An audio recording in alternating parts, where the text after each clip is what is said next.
One early May morning in the year 1918, an Italian grocer and his wife were butchered to death with an axe as they slept in their home in New Orleans.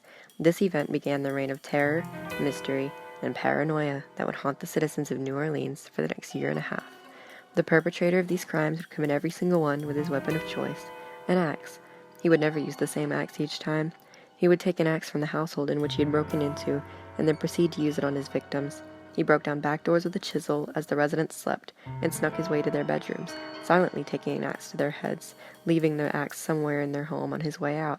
The identity of this killer remained a mystery, and still does to this day, as all the witnesses of his crimes were either killed or were only conscious long enough to see the axeman's shadow hovering above their bed before the axe struck down upon their head, and then he was gone. Now, how did these recurring events affect the citizens of New Orleans? Well, they were terrified. It's a natural human reaction to be afraid of the things which are unknown to us, and these people knew little to nothing about this man roaming their town in the early hours of the morning, creeping up on the unexpected. What's not to fear about that? The killer could have been anyone, a family member, a close friend, a next-door neighbor, and for all they knew, they could have been this killer's next victim. However, many believed he was a supernatural being, rather than someone they were close to. On Friday, March 14th, 1919, an individual claiming to be the Axeman sent a letter to the local newspaper company, the New Orleans Times-Picayune, that appeared as follows. Hell, March 13th, 1919. Esteemed mortal, they have never caught me, and they never will. They have never seen me, for I am invisible, even as the ether that surrounds your earth. I am not a human being, but a spirit and a demon from the hottest hell. I am what you New Orleanians and your foolish police call the Axeman. When I see fit, I shall come and claim other victims. I alone know whom they shall be. I shall leave no clue except my bloody axe, besmeared with blood and brains of he whom I have sent below to keep me company. If you wish, you may tell the police to be careful not to rile me. Of course, I am a reasonable spirit. I take no offense at the way they have conducted their investigations in the past. In fact, they have been so utterly stupid as to not only amuse me, but His Satanic Majesty, Francis Joseph, etc. But tell them to beware.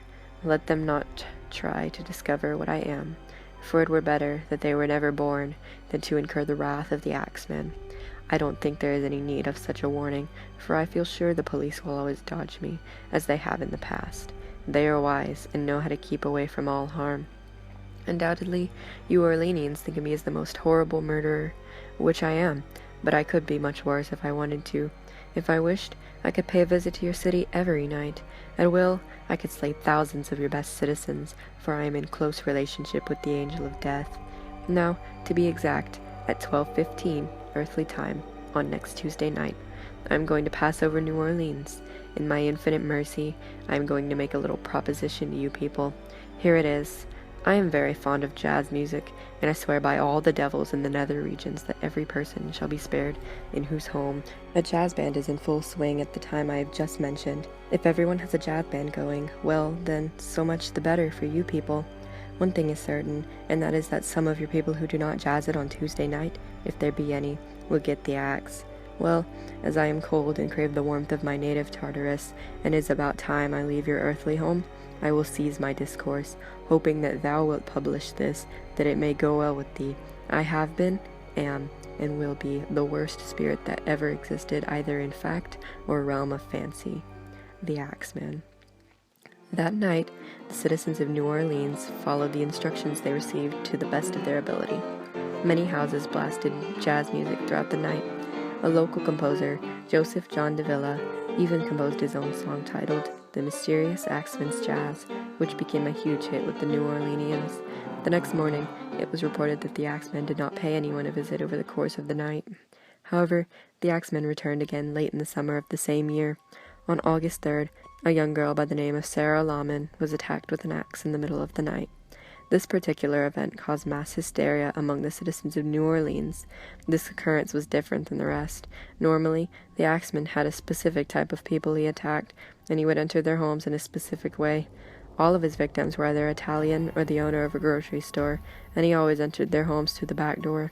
However, Mrs. Lawman's case shared none of these qualities. She was not Italian, she did not own a grocery store, and her home was entered through a window. This brought even more fear to the people. Now, any one of them could become a victim, whether they were Italian or owned a grocery store or not. Now, seeing as how the true identity of the Axeman was never proven, nobody knows if this was even an actual Axeman attack or just an impersonator. The only common trait these two attacks had was the axe involved. After this event, 3 more Axeman attacks occurred. The last occurred in October of 1919. This was the end of this reign of terror brought upon the citizens of New Orleans. Nobody would ever learn the true identity behind the Axeman. Many suspicions were made about it, though. The police had hundreds of people of interest involved in these murders. However, there was a specific one that stood out to them more so than the rest. A year after the last attack, a former New Orleans citizen by the name of Joseph Mumphrey was shot and killed on the West Coast by Esther Albano, who was later found to be the widow of the victim of the Axeman's last attack. She believed that Mumphrey was the man she had seen exiting her household immediately after her husband had been attacked, and she decided to take things in her own hands. A widely accepted belief is that Mumphrey was the Axeman. Mumphrey was, at one time, the leader of blackmailers in New Orleans who targeted specifically Italians. There was also a small series of axe murders in New Orleans from 1910 to 1912. Shortly after those occurred, Mumphrey was jailed for a separate, unrelated mafia incident, and the axe murders came to a halt. He was paroled in 1918, and directly after, the axe murders began again. Now, all of these events could be just pure coincidence, or maybe Mumphrey was actually the Axeman all along. Maybe we'll never know the truth of this mysterious killer. The Axeman of New Orleans began his reign of terror as a mystery, and maybe he always will be. Or maybe, if he really is a supernatural being just as he claims to be, he'll pay another visit to the citizens of New Orleans one of these days.